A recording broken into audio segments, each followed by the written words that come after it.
Hey, good morning. We're live, and I got dice, big pink fuzzy dice. Got this from my daughter when we went to Vegas. Remember that one? Going to Utah. Anyway, saw this thing. It's all about today. So, good morning. It's 5 a.m. Mester Scrum. Hope everybody is doing well. It is Friday, so we're gonna do Fortune Cookie Friday. Also, we'll see how that goes. Hope everybody's had a good week. Week's almost over, but we will be here Saturday and Sunday because it's 7 days a week, and hope things are going to be good for everybody. For those overseas, get ready for the weekend. So I hope your Friday went well today. I'm Greg Mester, Agile Coach and Scrum Master. Did a lot of thinking about what I'm doing on this site for 5 a.m. Mester Scrum and why and everything. Part of the reason why I was going on TikTok yesterday and just checking it out, see how that social media product is operating, always looking at the new things, what's coming down, and seeing what was out there. So maybe I'll get to do some stuff this weekend. But thinking about why, and one of the big reasons I'm just heading out to here is I get ready to do my little ad piece or whatever. I'm doing this. I want you all to have a good, happy workplace and go home with your families and enjoy life. That's why I'm doing it. When I coach teams, some people, a lot of times, my first thing is, how many people here like to go on vacation? And this is, so then why are you creating an environment which you can never go on vacation because you're the only one in the backlog and you're the one, the bottleneck, and you can't go away and you're working 80 hours a week and all that stuff. So my goal typically when I coach teams is to allow people to go home and have fun. Why am I sharing this with everybody? Because I'm just sharing my ideas on how to help you organize your thoughts, organize your work. So you can go home and enjoy your families, have fun, whatever.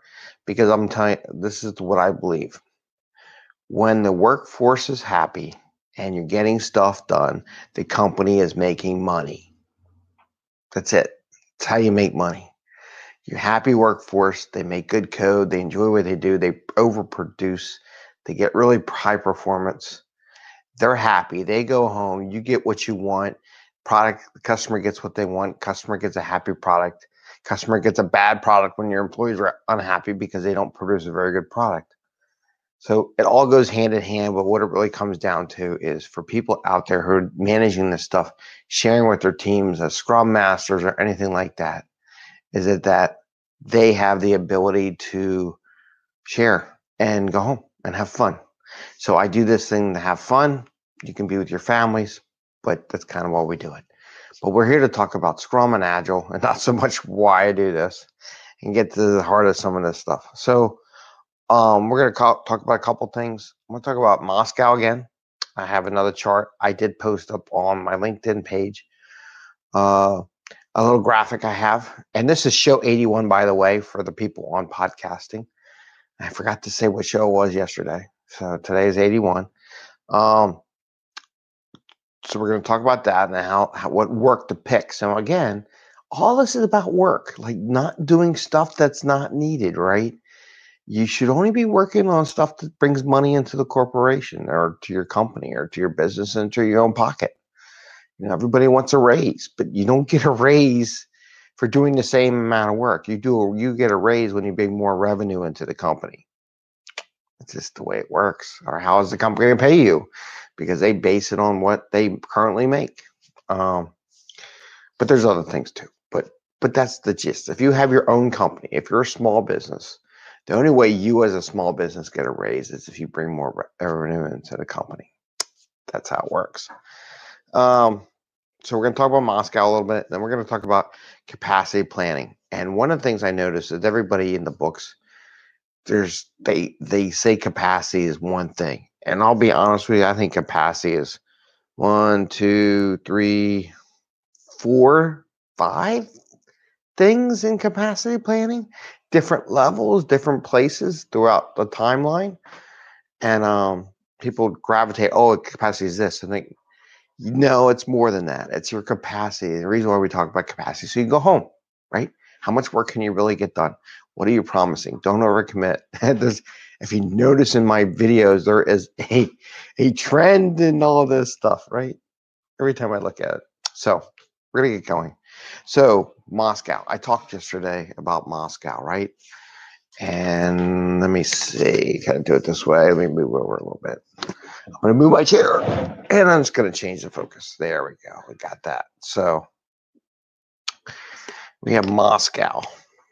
Got my little whiteboard. I pre-drew a little bit of the board. We have Moscow. M, little O, big S, big C, little O, big W. Must have, should have, could have, would have, right? Or wish. So on my blog post that I put out there for everybody, put that there like that. I have a grid. Sometimes grids are good. They express different things. The top I put customer. Okay, this is the customer at the top of the grid. It's a box with 4 squares for the podcast. On the left-hand side, I put ROI, return on investment. Okay, now in the very top left-hand side of the corner, I have existing customer for the top grid. And all the way on the right hand says new customer. So the time is what's an existing customer, some new kind of quasi new, and then brand new customer. Okay. Then on the left hand side, I have it set up this way: immediate money, immediate ROI, big dollar sign. This is like the sweet spot. So the top left corner is the sweet spot. That's where your company's making money, and it's not as hard of work to make the money.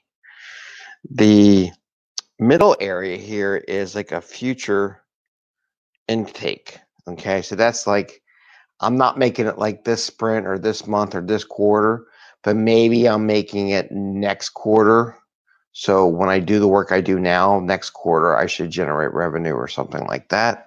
So it's a near future. And at the very bottom is a low probability of making money. You're just doing sample tests. You have no idea whether or not it's going to work, but it's something that's a future potential revenue item, okay? So, and there's a reason why we do this, and the reason why I have the dice, and I was showing earlier for those podcast people, I have a little pink fuzzy dice here that I had gotten from my daughter. But what we do is not about rolling the dice and chance. What we do should be about thinking about what we want to do first and not just going off and doing it and maybe it'll work. So when you got business people coming in, oh, can we change this? Can we tweak this? Does that tweak actually result in money? It's a waste of time. I watch people tweak stuff to a point. I'm like, just because you want to make it pretty doesn't mean it makes you money, okay? And I see a lot of people working on making things look pretty to an overkill point, but we lose money on that because we spend a lot of time trying to make something work that's not going to generate money. I want the 80% money. I want the big cash. I don't want, let's make it purple, pink, blue, whatever, doing flashing signs that don't necessarily just annoys the customer. So anyway, back to Moscow. So here between immediate and future in the top left-hand box, I put the must-have. So stuff in there sits in that block, okay? I put a dollar sign here between existing and new right towards the center, but higher on immediate. That's the immediate thing's going to make us money. It's like a new product, right? Or we know if we enter a market, like if I go put stuff on TikTok, will that generate viewers right away into what we're doing? So maybe that's what that square is, right? Then I have here should have. This is the should have. Should have is more towards future people, existing customers. So that's more like, is it going to make us money now? Maybe not, but maybe next quarter, right? But we should have it because we just need to do it, and it saves us some money. Maybe this is like that's our should have. So that's a tech to bring in revenue. Saving money is right below that line, still in the left side quadrant, so between immediate ROI and future, just above future, but not the low level. So saving us money is like, we're not going to generate money now. See, this is the ROI side, right? We're still in existing customers because if we make a save us money doesn't make us new customers, right? It just continues. So that's the save. And where that sits in there, because it's a future. You're not really generating money now, but over the next year, you'll be generating income. Could have is between future and low. So could have no idea about as far as money, and it's still an existing customer.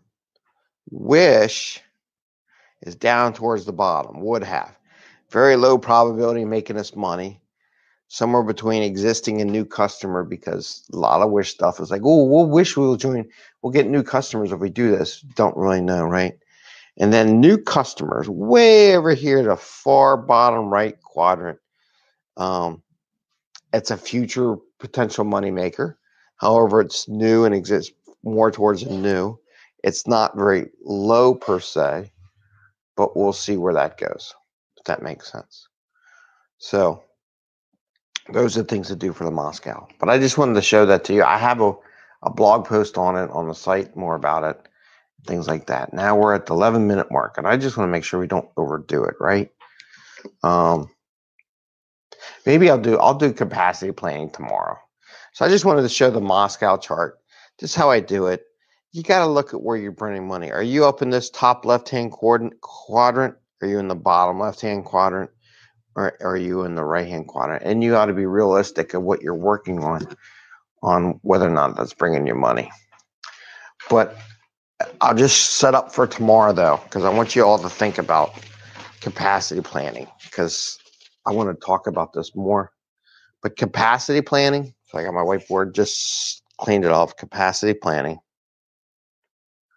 A lot of people, it's like, how many hours do you have available, like in a day or a week?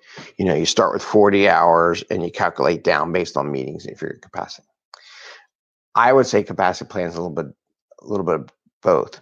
So you use that, it's like per day, okay, per sprint, and I would say and the sprint is two kind of things. One is vacation planning. Like if you were going to take your hours or days, or we said the 40 hours, or you have 10 days, right? 10 days or 40 hours. And you calculate down, like someone's going to be out for, I'm going to miss 8 hours because somebody's going to be on vacation, or maybe they're going to be a whole week off, so they're only 50% available. So this is a whole thing about calculating availability. But then I would also talk about points and how do you calculate that. So that's when you do tasking, you worry about your hours, right? You also have by points. And let's say you as an organization have holidays coming up and half your workforce is not going to be there. If you calculate all your hours, maybe it's like 400 points for your team, 400 hours or whatever that there's available. And you figure out they're going to only be available for 300, let's make this hours. Let's say 400 hours, 300 hours. So that means you lost about 25% or lost hours, right? 25% lost hours. Let's say you're doing 40 points. Let's say you're doing 40 points a sprint. Okay. And you know your team's going on vacation, stuff coming up, and you're going to lose about 25%. Well, then you take 25% out of 40 points. And when you do your points and estimate in hours, and it's just a big number, it's not finite. Let's calculate down to the nitnoid on all that. So it's 25 for that. So now you're only going to say, I can do 30 points worth of work, right? So that's a capacity and point wise, right? So we need to figure that out. So when you do release planning, which is maybe the fifth one or something, is the other one to look at, is that you got to figure out when you write all those sprints out that you're really only doing 30 points. Don't do 40, 40, 40, 40, don't plan out 40 across the board. One of those things better be 30 points. Okay. And me as a coach, I look for that. And this again goes to the idea of going home. Because if you put 40 points the entire time, but you know you're going to be on vacation or something, that you're doing a disservice to your team and yourself. And the fact you'll be working to the last minute and may not get out. So, with that, I gotta get my mic closer or something. I don't know. Hello? No, sorry. I just did that to you all. I gotta work on the microphone. Seems like I'm not picking up. So, we're gonna do Fortune Cookie Friday, because it is Friday. See what the Fortune Cookie says about Agile. And we're at the 15-minute mark. I knew I shouldn't have talked about the other thing. This is 5amMesterScrum Scrum, show number 81. Got the Fortune Cookie. I got to do this before they get too stale. So, okay. Fortune Cookie says, very important call is a close one. Very important call is a close one. Bubbles. Crazy cat. You gonna do a show? Come here, Bubbles. Come here. Oh. And that's Bubbles. See, Bubbles. Hey, Bubbles. She's coming over here. I'll get her show. So, a very important call is a close one. Not really sure how I'd apply this to Agile. Maybe you all have an idea. But the Fortune Cookie for today is a very important call is a close one. I don't know. We'll see. I think it's like a very important call. It's important if it's, I don't know. I have no idea. It's Friday. Anyway, I'll let you all go. You all have a great Friday. Happy scrumming. Don't forget, plan for having fun, and then work with your team. Maybe introduce their Friday. Say, hey, tell us what you had fun and what's planned for more fun later on. I think this weekend we're doing some apple picking. So anyway, sounds a great thing. You have a great day. Enjoy. Happy scrumming. Please like and subscribe. Tell your friends about 5amMesterScrum. And maybe we'll see more stuff that comes out every week. Take care. Bye. Take care. The end.